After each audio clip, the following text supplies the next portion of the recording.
Hi everyone, welcome to F1 Podcast. This is podcast number 102. Pep, a little bit to talk about this week. We're inching ever so close to the start of the 2009 season. And mate, we'll kick off today with the news of the moment. Yeah, wasn't that a bit of a surprise? Richard Branson talking about investing in Formula One. Of course, he's been a sponsor previously, mate. And you know, it's a very interesting rumour that he could actually run a Formula One team and bail Honda out at the last second. And you know, I thought actually it's a great idea. I thought, you know, I could see Richard Branson being in Formula One, and I made a comment on the channel during the week that I thought that he'd add a little bit of colour to Formula One, much like Red Bull did, add a little bit of spice and a little bit of something different to... That'll be something different. Yeah. No doubt about it. So I'd like to see it happen. Obviously we don't want to see Honda go under, and you know, Jensen or Bruno or whoever else, would be great for them to get seats. But mate, my thoughts on Rich Branson was that, you know, I don't want this to be a marketing exercise. I don't want this to be a short-term thing. He's a businessman and he wants to make money.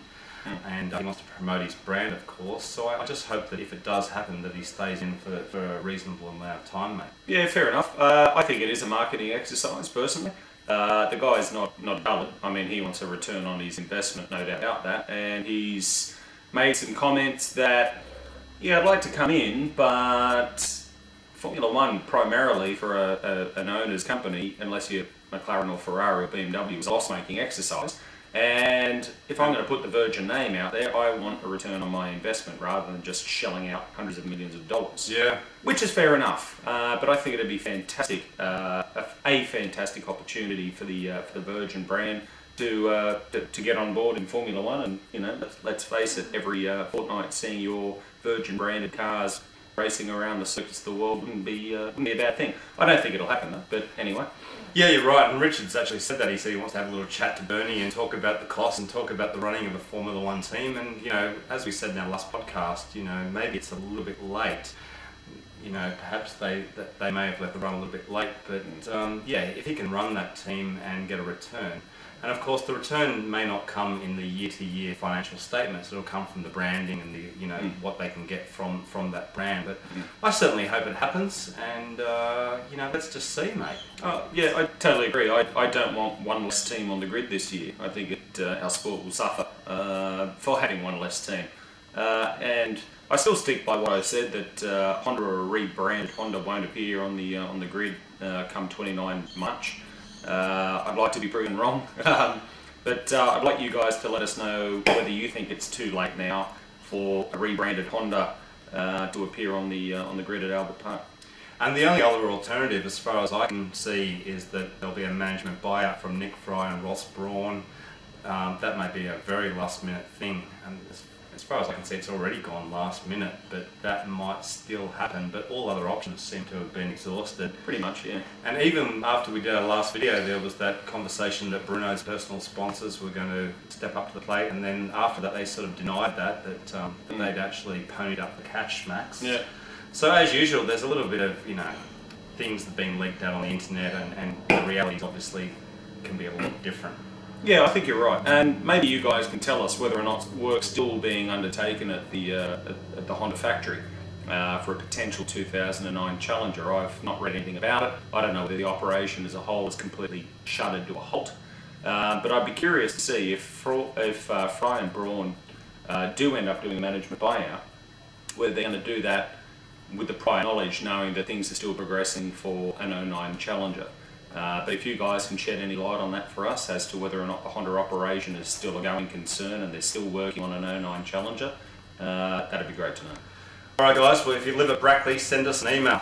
Let us know what activity is going on there around the factory. And if you don't live at Brackley, send us an email as well. Mash it up. Alright mate, the other news this week, the big news I guess, is Danica Patrick potentially getting a test or a drive with US F1. And my opinion on Danica is, you know, I actually googled Danica this week, and you know, she's a sexy looking woman, mate. She's a good looking girl. He googled Danica nude. That's the first thing he did, obviously. And then he looked at a motorsport, right, mate? I did, yes. My attitude is that give her a test, let her have a go, put her up against a couple of other people in, you know, who are willing to test, and just see what her speed's like.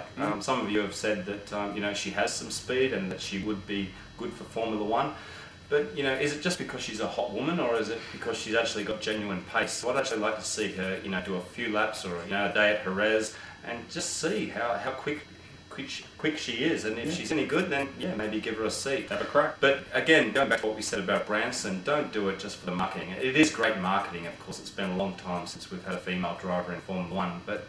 You know, we don't want to dumb the sport down with just, you know, having a token female in there, quite honestly. She has to have a pace, so that's basically the way I think, mate.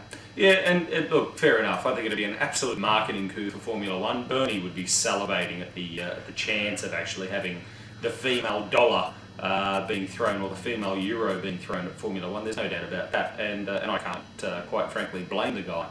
My argument is, whether male or female, if you're quick enough and good enough, then, you'd be part of the top 20 drivers in the world. And if you're quick enough, I don't think it matters what gender you are, but it's been fascinating for Pep and I over the last week, and I know I speak for Pep. It's been fascinating to read your comments on Danica Patrick and the potential, and it is only potential, her coming to Formula 1.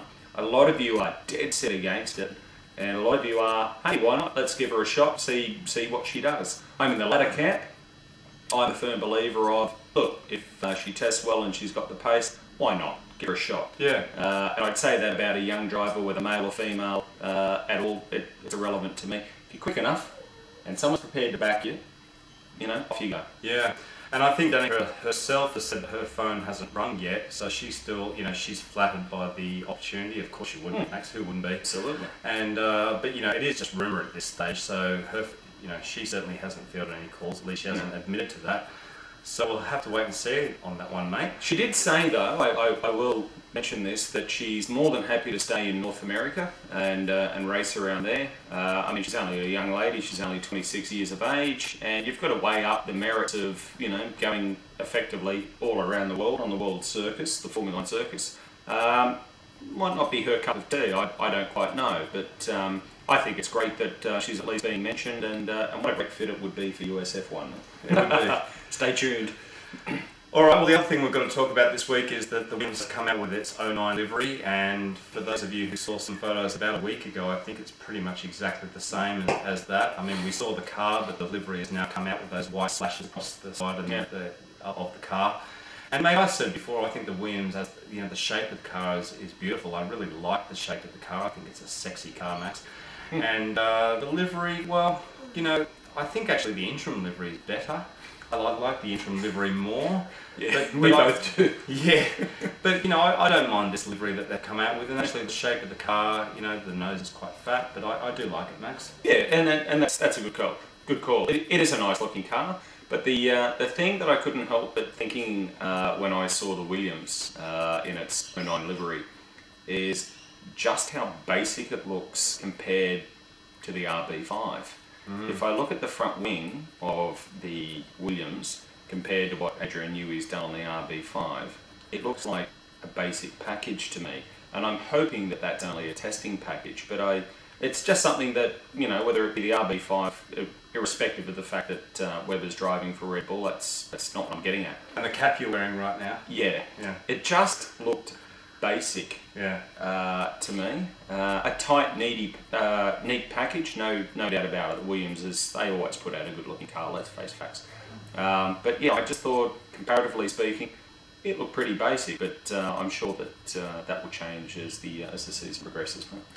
Yeah, I agree with you. I think the Red Bull looks very space age and very technology wise, and the look of the car looks fantastic, and the Williams does look quite basic, and a few of the other cars look quite basic as well. So we'll have to see about the pace come Melbourne, mate. Pep, I really, fingers and toes crossed, I really want Williams to have a good season this season. They deserve it, mate. They so deserve it. Those of you that know me know that I'm a massive Williams fan, and I really hope this year that they can start climbing back to the top. I know they don't have the budget, we all know about that, but I really hope they put out a bullet of a car, and now's the time for Nico Rosberg to step up the plate and crack. Alright guys, well that's all we've got for this week, so we'll see you very soon for the next one. Alright guys, see ya. Bye.